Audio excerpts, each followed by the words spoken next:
Hey everyone. This video we're going to do a little bit different. It's Pete and myself. Um, we're going to talk about some of our goals, and the number one is going to be the strengthening of our stewards. We have many different ways that we plan on doing that. So we're going to run through some of those.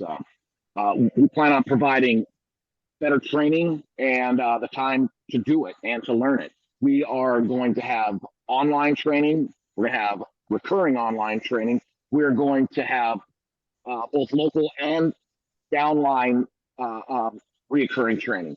We plan on having regular chief steward and steward meetings and briefings all the time. Yeah, and that's a good point to lead into the next topic of strengthening our stewards. So I'm currently a steward at Cargo. There's a lot of good stewards out there. We can all benefit from getting a little bit more education and providing more of a value to the membership as a whole. So the goal is to retain all the good talent that's willing to do the tireless jobs of being a steward on a day-to-day basis, attracting new stewards, new talent, in form of the younger group of people out there, getting the membership involved in the whole process of educating our membership, which is going to bring up more stewards through that process. If everybody understands and they kind of find their groove, and they can assist us with helping out the membership, that's something that we're going to be looking for. We have several commitments from a lot of good stewards that were stewards in the past, but they might have whatever reason they weren't active right now. So what we want to provide is that flawless transition of solid representation, and going into a transition year for an election year. So that's what we're providing. Yes, yeah, and that's you're right on money. And we also, I think one of the biggest things we're going to do is we're going to start specializing our stewards, right?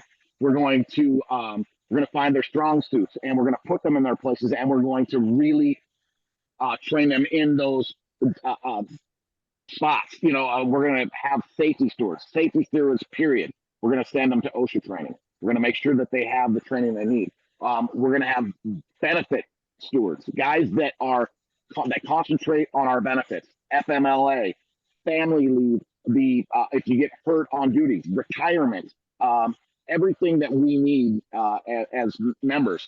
We're going to have attendance stewards, and we're going to have them specific to work areas. And what I mean when I say specific to work areas, we're going to put stewards, I think, in places that we haven't seen them before. I'm going to give an example. We're going to start putting stewards up in the tower. We have 512 members up there, and I want an eye in the sky. I want the ability to be able to have somebody that I know has got our back while we're out there to see things probably before we even do. I want shift specific stewards out there, so that the night riders are actually taken care of. And I mean, another thing that we've talked about is that we want to go into these very specific areas and ask the members who they want to represent them, not us just appointing who we think is good. We want them to tell us who they want. Yeah, good point. And then also, we're going to be leading by example. So that's one of the biggest points. We all just, when we ran for office, we all were talking about leading by example. So we're taking some of our expertise, some of my past union experience, Trevor's, Keith's, and then everybody that we're bringing up along the way.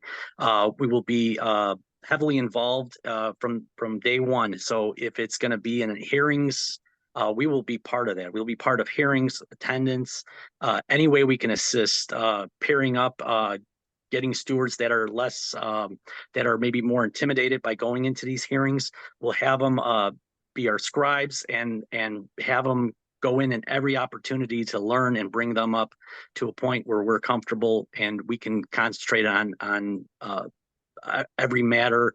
So it's one way we're doing that. The other one is moving steward pulling stewards out of Manning, pulling them out of to observe the operation when there's inclement weather, ground stoppages, days like today when there's snowstorms.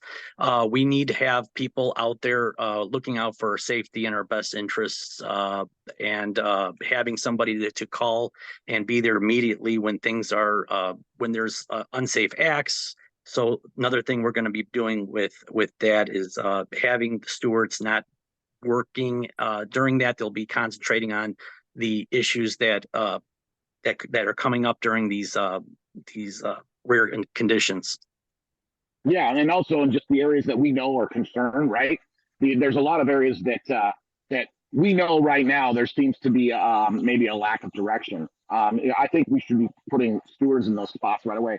And something else, Pete, that we really haven't talked about too is that what we have today is that we've got a lot of different work groups and different work areas that have we have facility maintenance here, we have auto Yes. shop, we have air freight, all areas that really it's not my expertise, that we need to go to those areas and we need to listen to them first and find out what their needs are and get them the very specific training that they need to be successful in those departments as well. Exactly. And we're going to heavily rely on our section chairmans in those departments to make the decision on what helps them, and downline as well, what helps them to get this. And then that's when we bring in some of the online training and the remote training and actual in-person training to do all this. So putting a little bit more money into our stewards, into training, I believe that it will be a lasting change for the local for years to come. It's a great investment. Absolutely. Yeah. So I hope you guys got something out of this today. I hope you guys have a great day, and we'll see you out there. Thank you, guys.